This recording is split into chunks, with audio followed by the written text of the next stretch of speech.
मिला टाइम्स में खुशामदीद। शिमला जामा मस्जिद को ज़मी दोज़ किया जाएगा। अदालत ने उस मस्जिद को इल्लीगल करार दे दिया है, उसको ज़मी दोज़ करने का फ़ैसला सुना दिया है। और वक्फ अमेंडमेंट एक्ट के नाफिज हो जाने के बाद अब तक का मुसलमानों के ख़िलाफ़ ये सबसे ख़तरनाक फ़ैसला है। सुप्रीम कोर्ट ने वक्फ बा यूज़र पर वक्ती तौर पर रोक लगा रखी है। इसके बावजूद शिमला की लोकल अदालत ने यह फ़ैसला सुना दिया है कि संजौली की जो मस्जिद है वो इल्लीगल है, उसको ज़मी दोज़ किया जाएगा।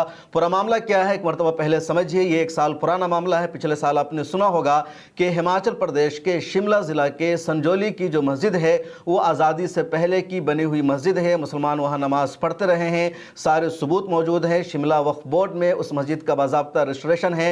हिमाचल प्रदेश के भी वक्फ बोर्ड में उस मस्जिद का इंदिराज है। आज़ादी के बाद यानी पिछले सालों में मुसलमानों ने उस मस्जिद को तोड़ करके वहाँ 4-5 फ्लोर बनाने का फ़ैसला किया, क्योंकि नमाजियों की तादाद बढ़ चुकी है, मुसलमानों की पॉपुलेशन वहाँ बढ़ चुकी है और सड़कों पर जुमा की नमाज भी अदा करने की परमिशन नहीं है।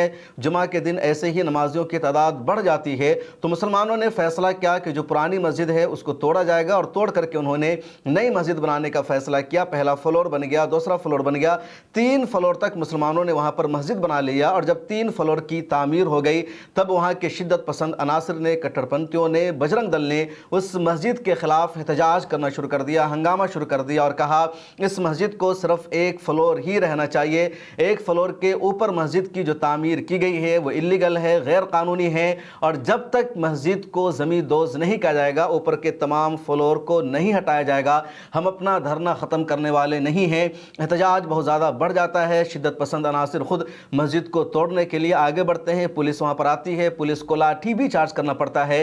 हिमाचल प्रदेश में कांग्रेस की सरकार है और कांग्रेस सरकार भी बजरंग दल के गुंडों के सामने झुक जाती है। असम्बली में मुसलमानों के खिलाफ बयान दिया जाता है कांग्रेस के नेताओं के जरिए और कहा जाता है शिमला में, संजौली में कहां से इतने मुसलमान आ गए हैं, ये रोहिंग्या मुसलमान है जो यहां पर आके भर चुके हैं।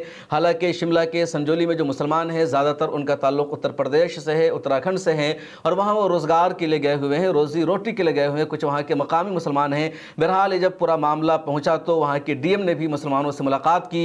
मुसलमानों पर दबाव बनाया गया कि आप लोग खुद ही इस मस्जिद को हटा लो, आप लोग खुद फैसला कर लो कि मस्जिद के 1 फ्लोर को हम बाकी रखेंगे और जो बकिया फ्लोर है उसको हम गिरा देंगे। चुनांचे डीएम से मुसलमानों ने मुलाकात की। कांग्रेस सरकार ने मुसलमानों को, मुतवल्लियों को इस तरह का मशवरा दिया था। उसके बाद मुसलमानों ने इस पूरे झगड़ा को, तनाज़ो को ख़त्म करने के लिए डीएम के यहाँ जा करके कहा कि वो सिर्फ 1 फ्लोर को ही बाकी रखेंगे और ऊपर के 3 फ्लोर को, जिसे इल्लीगल बताया जा रहा है, वो खुद अपने हाथों से इसको गिरा देंगे, उसको तोड़ देंगे, आपको कुछ करने की ज़रूरत नहीं है। उसके बाद लोगों को लगा कि मामला सुलझ गया है, तनाज़ो ख़त्म हो गया है, लेकिन मामला कमिश्नर की अदालत में चलता रहा। और आज संजौली की कमिश्नर अदालत ने फैसला सुना दिया है कि वक्फ बोर्ड इसको मस्जिद की प्रॉपर्टी साबित नहीं कर सका। वक्फ बोर्ड ने कोर्ट में जो दलीलें दी हैं उससे साबित नहीं हो सका कि यह वक्फ बोर्ड की प्रॉपर्टी है, इसलिए इस मस्जिद को इल्लीगल करार दिया जाता है। अदालत ने फैसला सुनाते हुए यह भी कहा कि वक्फ बोर्ड ने, मस्जिद की इंतज़ामिया ने यह दलील दी है कि जो मस्जिद है संजौली की आज़ादी से पहले की मस्जिद है, लेकिन आज़ादी से पहले इस मस्जिद की तामीर कब हुई थी इसके इनके पास डॉक्यूमेंट्स नहीं हैं, इनके पास कागजात नहीं है। आज़ादी से पहले किसने मस्जिद की तामीर के लिए ये ज़मीन हदिया की थी, ज़मीन गिफ्ट किया था, उसका भी सबूत नहीं है। उसके बाद आज़ादी के बाद जब इस मस्जिद को पिछले दिनों तोड़ा गया तो तोड़ने के बाद इस मस्जिद का नक्शा जो पास कराया गया वो नक्शा इनके पास मौजूद नहीं है। इस मस्जिद की दोबारा तामीर के लिए परमिशन ली गई या नहीं ली गई उसका सबूत पेश नहीं किया जा सका है। इसलिए इस पूरी मस्जिद को ही अब इल्लीगल करार दिया जाता है और सिर्फ ऊपर के फ्लोर को तोड़ना, मुनहदिम करना काफ़ी नहीं होगा, बल्कि पूरी मस्जिद को जड़ से तोड़ना होगा, क्योंकि मस्जिद इल्लीगल करार दे दी गई है।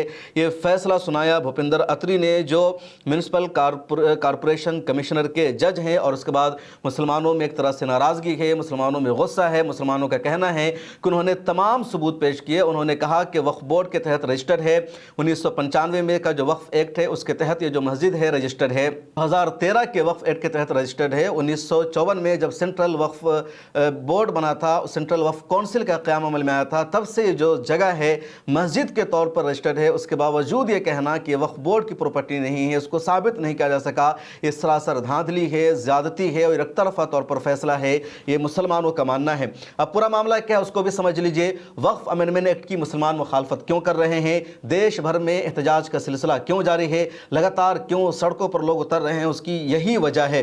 कब आपसे आपकी मस्जिदों का सबूत मांगा जाएगा कि आज़ादी से पहले जो आपकी मस्जिद है, आज़ादी के बाद की जो मस्जिद है, तो मस्जिद के लिए ज़मीन किसने वक्फ की थी, वो पहले ज़मीन किसकी थी, इसका आपको डॉक्यूमेंट्स दिखाना होगा, तब आपकी मस्जिद बच पाएगी, नहीं तो मस्जिद नहीं बच पाएगी। और इसी को वक्फ अमेंडमेंट एक्ट में वक्फ बाय यूज़र कहा जा रहा है। और ये सबसे ख़तरनाक सेक्शन है, सबसे भयानक सेक्शन है। इसी को लेकर के मुसलमानों में डर है, खौफ है कि उनकी मस्जिदों पर कब्ज़ा का सिलसिला शुरू हो जाएगा।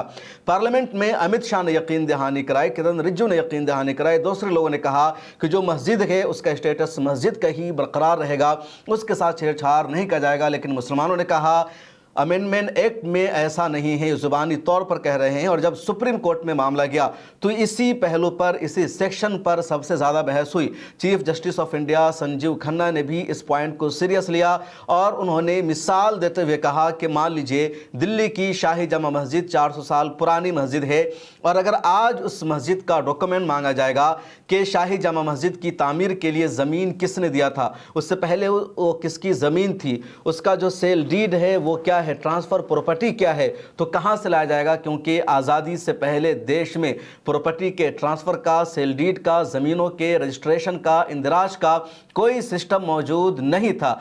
चीफ जस्टिस ऑफ इंडिया और सुप्रीम कोर्ट ने इंटरिम फैसला लगाते हुए इस सेक्शन पर रोक लगा दिया और कहा जो पुरानी मस्जिदें हैं, खास 100 साल पुरानी मस्जिद हो या 200 साल पुरानी मस्जिद हो, जो मस्जिद भी 1995 के वक्फ एक्ट के तहत रजिस्टर्ड है या 2013 के वक्फ एक्ट के तहत रजिस्टर्ड है, उसको वक्फ की ही प्रॉपर्टी माना जाएगा, उसको मस्जिद ही माना जाएगा, उसके स्टेटस के साथ छेड़छाड़ नहीं किया जाएगा। और सुप्रीम कोर्ट से जब यह इंटरिम फैसला आया तो मुसलमानों ने राहत की सांस ली। लेकिन यहाँ देखिए कि कमिश्नर ने जो फैसला सुना दिया वो सुप्रीम कोर्ट के इस फैसले के खिलाफ है, सुप्रीम कोर्ट के इंटरिम रोक के खिलाफ है। सुप्रीम कोर्ट ने रोक लगा रखा है, लेकिन लगातार मुल्क के मुख्तलिफ इलाकों में सुप्रीम कोर्ट के फैसलों की धज्जियां उड़ाई जा रही है। उत्तराखंड में लगातार मदरसों को बैन किया जा रहा है। उत्तर प्रदेश के सरहदी अजला में भी कई मदरसों को सील किया जा रहा है, कुछ मस्जिदों को ज़मीन दोस्त किया गया है और कहा जा रहा है कि सब जो है वक्फ की प्रॉपर्टी नहीं है। वक्फ बोर्ड इन सबको अपनी प्रॉपर्टी साबित नहीं कर सका।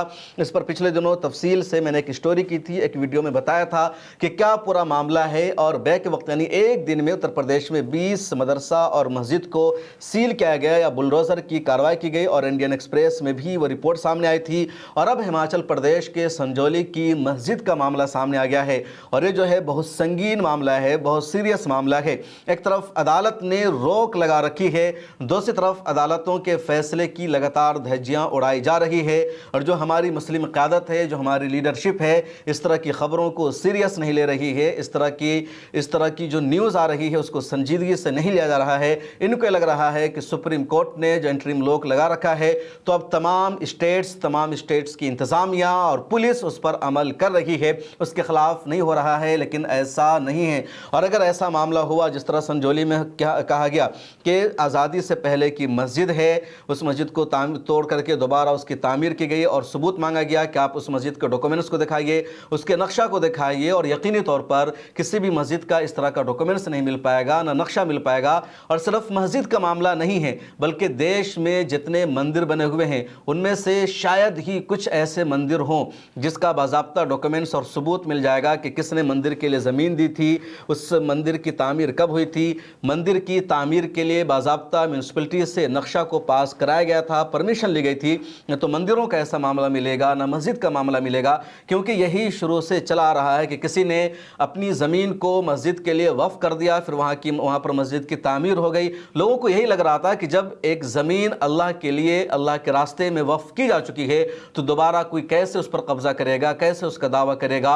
और वहाँ पर मस्जिद की तामीर हो चुकी है तो फिर किसी के उस पर दावा करने का, कब्ज़ा करने का कोई सवाल नहीं बनता। और न उमूमन होता है ऐसा कि कहीं कोई मस्जिद हो और उस पर आकर के कोई शख्स दावा करे कि हमारी जगह है, हमारी ज़मीन है, खा हिंदू की तरफ से या मुसलमान की तरफ से। देश में ऐसे तनाज़ो बहुत कम है कि कोई मस्जिद हो, कोई कब्रिस्तान की जगह हो और वहाँ पर कोई मुसलमान आकर के दावे कर दे कि यह हमारे आबा अजदाद की ज़मीन थी, या कोई हिंदू आकर के दावा कर दे कि हमारे पुरखों की ज़मीन थी। ऐसा नहीं है।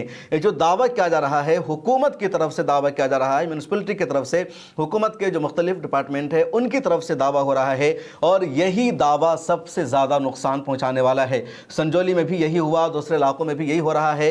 मध्य प्रदेश के पन्ना ज़िला में वक्फ अमेंडमेंट एक्ट के नाफिज होते ही एक मदरसा पर बुलडोजर चला था, तो जो सरकारी डिपार्टमेंट है उसकी तरफ से दावा कर दिया जाता है कि ये सरकार की ज़मीन है। सरकार ये कहती है कि जितनी भी प्रॉपर्टी है या जिस प्रॉपर्टी का किसी के पास कोई सबूत नहीं है वो सरकारी ज़मीन मानी जाएगी।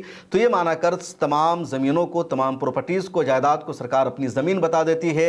इधर वफ़ का निज़ाम ऐसा था कि बाज़ाब्ता सबूत नहीं, वफ़ का डॉक्यूमेंट्स और सबूत यही है कि जो मस्जिद है, जो मदरसा है, जो कब्रिस्तान है, ये वफ़ के तौर पर मारूफ है, यहाँ नमाज होती रही है या वफ़ बोर्ड के तहत ये रजिस्टर्ड है, यही वफ़ का सबूत है।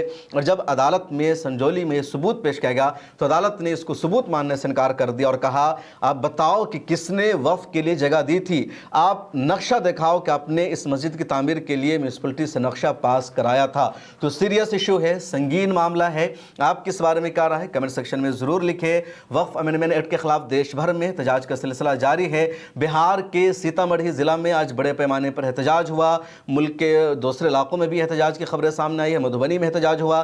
सीतामढ़ी के एहतजाज की कुछ झलक भी देख लीजिए जो वहाँ हमारे नुमाइंदे मिराज आलम ने अपनी रिपोर्ट भेजी है। आज जो ये तपती हुई धूप में क्यों लोग आते, ये सरकार के कारनामा की वजह से ना आज हम लोग तप रहे हैं, आज भटक रहे हैं, आज हर जगह ठोकरें खा रहे हैं। हर आदमी के हाथ में कागज पकड़ा दिया है, हर जाति के आदमी के दिल में भ्रम फैला करके राजनीति कर रही है।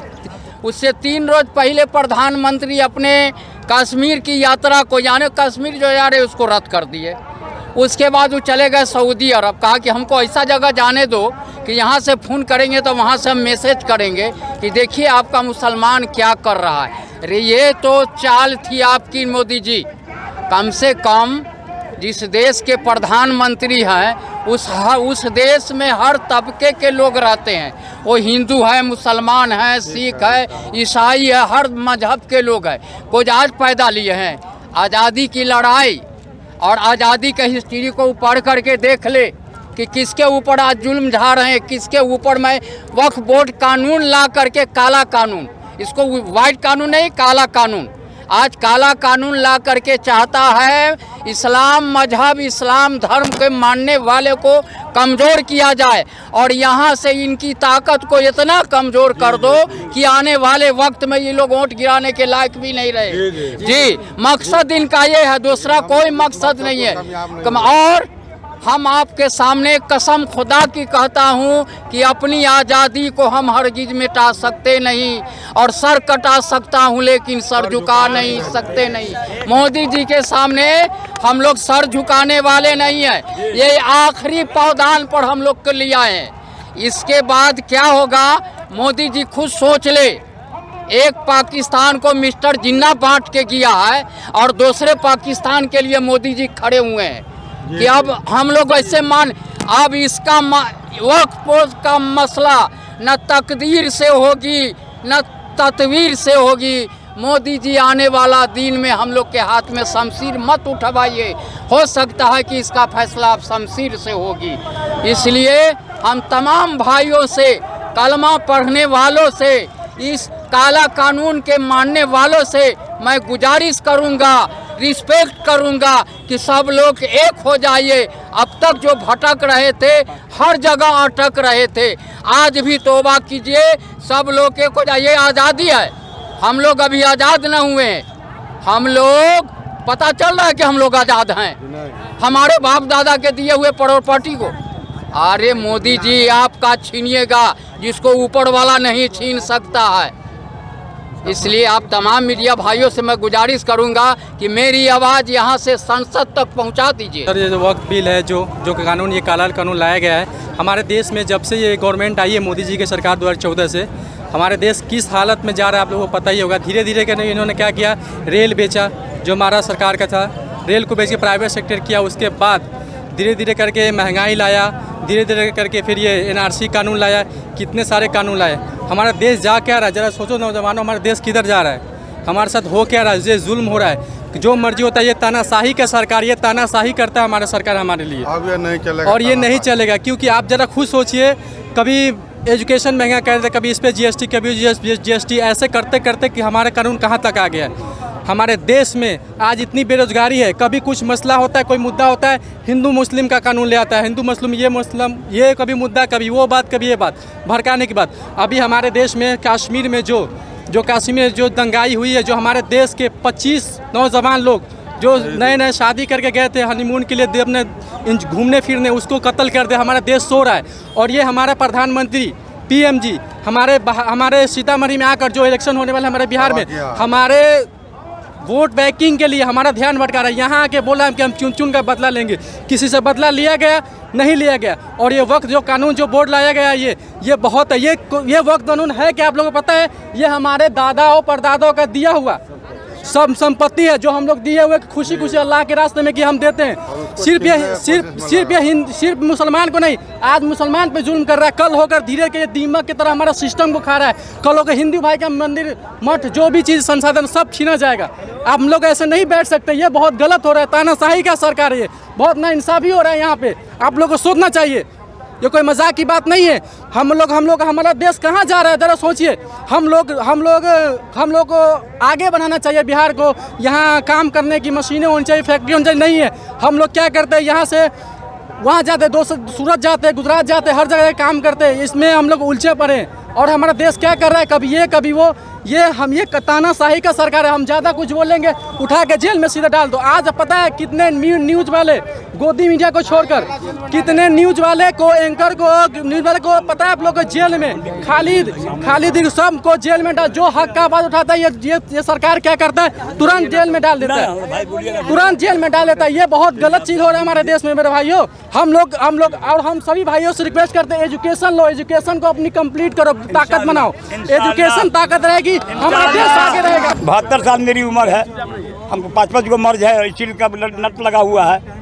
हम लोग जा रहे हैं, हमारी जो नस्ल है, छोटी छोटी नस्ल है, कल होकर जो खोजेगा कि हमारे लिए आप लोग क्या छोड़ के गए, उसके लिए हम लोग आए हैं। हम लोग दौलत लेने के लिए नहीं आए हैं, कल भी गरीब थे, आज भी गरीब है। इसी के लिए हम लोग आए हैं, अपनी हक की लड़ाई लेने के लिए आए हैं। हम कोई खजाना, कोई ज़मीन नहीं लेने के लिए आए हैं। इसको आप लोग दूर तक पहुंचाइए। आज जो हम लोग इस वक्फ कानून जो बोर्ड बिल बनाया हुआ है, इसका जो हम अपोज कर रहे हैं, इसका मेन रीज़न ये है कि ये अनकॉन्स्टिट्यूशनल कानून है ये, और हमारे जितने भी नागरिक है भारत के, सबके ये फंडामेंटल राइट्स के भी उल्लंघन करता है। तो इसीलिए आज हम लोग इतने बड़ा मजमा जमा किए हुए हैं, क्योंकि ये जो कानून बनाया गया, मोदी सरकार जो कानून लाए हैं, इसका हम अपोज करते हैं। मेन रीज़न ये है कि इसमें पहले भी अमेंडमेंट हुआ है, बदलाव हुआ है, लेकिन इस बार जो बदलाव मोदी सरकार कर रही है वो भेदभाव के बेसिस पे कर रही है। तो हम चाहते हैं कि मोदी सरकार भेदभाव ना करते हुए और लोगों का जो अधिकार है उसको अधिकार को देखते हुए और संविधान के आधार पे चलते हुए इस कानून को मतलब कि लोगों को देना चाहिए। सबसे पहला बदलाव वो ये कर रहे हैं इसमें कि जो विवादित ज़मीन है वो चाह रहे हैं कि सरकार के पास रहे, हालांकि पहले ये वक्फ बोर्ड के पास हुआ करती थी। और भी बदलाव किए, वो कह रहे हैं कि वुमेन पार्टिसिपेशन की बात करते हैं, हम महिला सशक्तिकरण की बात करते हैं, वो भी सही है। लेकिन सबसे बड़ा मुद्दा वो ये कर रहे हैं कि जो काउंसिल है सेंट्रल लेवल पे जो बनाया गया है, जो स्टेट लेवल पे जो